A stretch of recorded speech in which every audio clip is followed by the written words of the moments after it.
And it's like, no, we're capitalists. Tens of thousands of people die in this country every year because of lack of reliable access to housing. And if we talk about guaranteeing shelter, you call it socialism or communism. And therefore, we can't do it because those things are just automatically bad. We're talking about people's rights as human beings and saving lives. And you again chalk it up to political beliefs. It's just my personal political beliefs.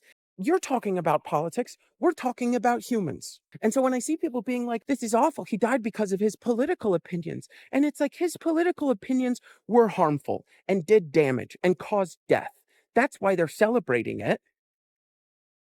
And I get it. And I also get being like, I don't want this to happen. That's why I advocate for gun control, because this could have potentially stopped this from happening. And it's like, well, he was just the person who used his words to try to talk to people. And this person used guns. And I think a lot of people are talking about how stricter gun control could have potentially stopped this from happening. But another way that if we ignored Charlie, maybe he would still be alive is in the way of masculinity. The traditional idea of men is women use their words, men use their fists. Men use their guns, men wage wars when their pride gets stepped on. And this is a person who, assuming it actually was just a politically motivated killing, which we don't really know right now, and as more information comes out, it's looking more and more like some kind of professional was hired or something. This is a person who said, words are not enough. I need to use violence. I need to use my fists or my guns. And that is something that Charlie fought to uphold, that men are supposed to commit action. They're supposed to physically stand up and use their fists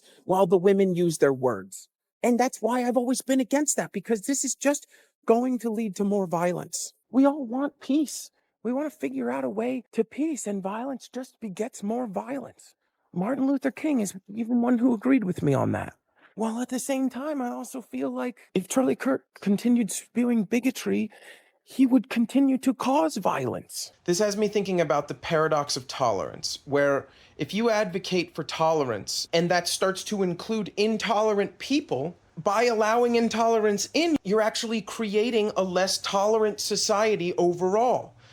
And I think the same thing applies to this, right? I want peace. I don't want people to get shot like this. But if Charlie Kirk continuing to live in peace leads to thousands or millions of people experiencing more violence or death, that's less peace overall. I don't know. I know I'm talking in circles here, but this is why I'm saying, like, I'm struggling to put into words how I'm feeling, and that's a normal human thing. The whole point of this video is just to say how you feel about it is how you feel about it. It doesn't make it any more or less valid that that's in line with what someone on the internet said or not.